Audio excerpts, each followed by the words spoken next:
yourselves, my good and pleasant, patient peasant people. Okay, another video fitness comedy sketch from the vault and another bad hair day. To get a haircut or not to get a haircut seems to be the daily question. Here's another video I wrote and produced almost 25 years ago. This one is about bread, or more precisely, about all the processed foods that we eat. I think I had the most fun shooting this one. I also really love shooting the football and sports beverage sketch. Both are my favorites. So what are we talking about? Traditional bread was simple: flour, water, salt, and yeast. But modern mass-produced bread is packed with preservatives, dough, conditioners, emulsifiers, and added sugars to improve shelf life, texture, and taste. A lot of store-bought bread is also made with refined flour that's stripped of fiber, vitamins, minerals, leaving behind mostly empty calories. White bread is a prime example of this overprocessing. It's not just stripped of nutrients, but also bleached and often enriched with synthetic vitamins that compensate. And that's not the same as getting those nutrients from whole foods. White bread should technically be cheaper because it's made from refined flour, which is just a stripped down version of whole wheat. But instead, the extra processing, bleaching, enriching with synthetic nutrients, and adding preservative adds manufacturing costs. On top of that, big brands spend a ton of marketing to position white bread as soft, pure, and even nutritious, thanks to fortification, which justifies a higher price. That said, over the last few years, the price of all breads, and all food for that matter, has risen. No bread pun intended. So you might as well spend your money on quality non-processed foods. Public perception also plays a big role as well. For decades, white bread was marketed as a premium product associated with cleanliness, being cool and modern, and even a status symbol. It was the refined alternative to rustic whole grain bread, which was seen as lower class or outdated. Marketing influence still lingers, even though we now know the whole grains are healthier, at least real breads made with a few real ingredients. Then there's convenience. White bread lasts longer on the shelf due to preservatives, making it more appealing to stores and consumers who don't want to buy fresh bread frequently. That shelf stability adds value in the eyes of the buyer, even if the bread itself is nutritionally inferior.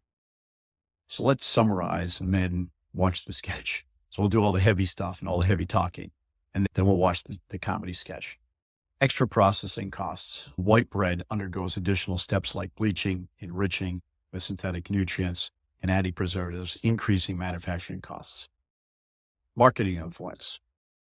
Marketing influence. For decades, white bread was marketed as soft, clean, nutritious, creating a perception of premium quality.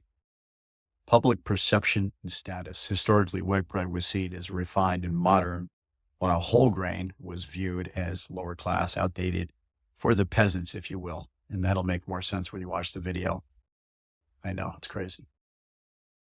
Shelf stability. Preservatives extend white bread's shelf life, making it more convenient for stores and consumers, adding perceived value. Government interference and influence. I talk a lot about this in my books. The government let us down for years while they were supposed to be our health and food watchdog. Many times they put other interests ahead of the health and safety of American people. And that's stating it nicely. And finally, I'll add this last point. Paying more for less.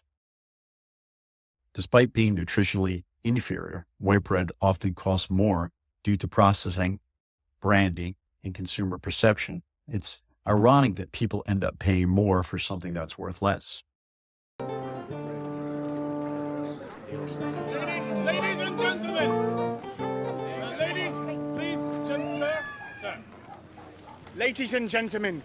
Step up right now. Come one, come all, rich and poor, and buy the best breads in the city from our mass-produced bread factory. The time is now, rich or poor.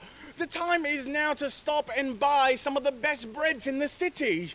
Excuse me, sir. I would like to buy a loaf of white bread.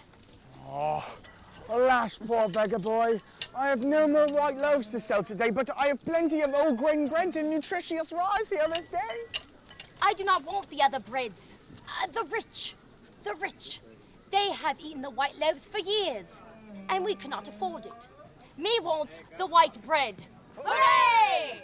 Hooray! Calm yourselves, my good and pleasant, patient peasant people. Come closer.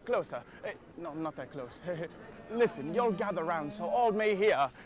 The white bread costs more to manufacture than these other breads. It's been processed for years, and most of the nutrients are lost.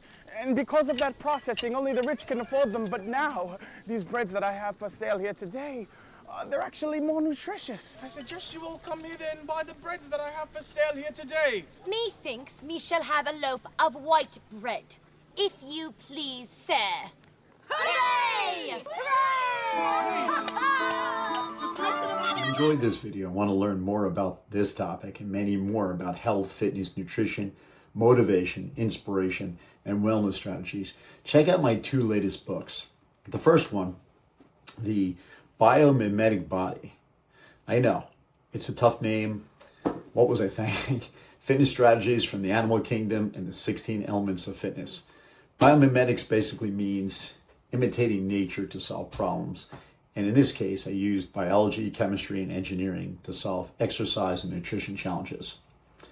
Or more precisely, I used animals. Some of the 16 animals we discuss are the ant, the frog, the gorilla, the sloth, the octopus, and many more animals. You will learn how, why, when, and where to exercise, and the right exercises just for you. All right, and then my other book, If Inner Fitness, Your Body, the Owner's Manual. The title speaks for itself. Cars come with an owner's manual. Your computer comes with an owner's manual. Just about every product comes with an owner's manual or instruction booklet. Why not our bodies? I wrote the first edition of this book 25 years ago, or more actually. And this is the second edition with over 200 more pages of information about fitness, nutrition, and psychology. If you have a question about fitness, I guarantee you the answer is in this book.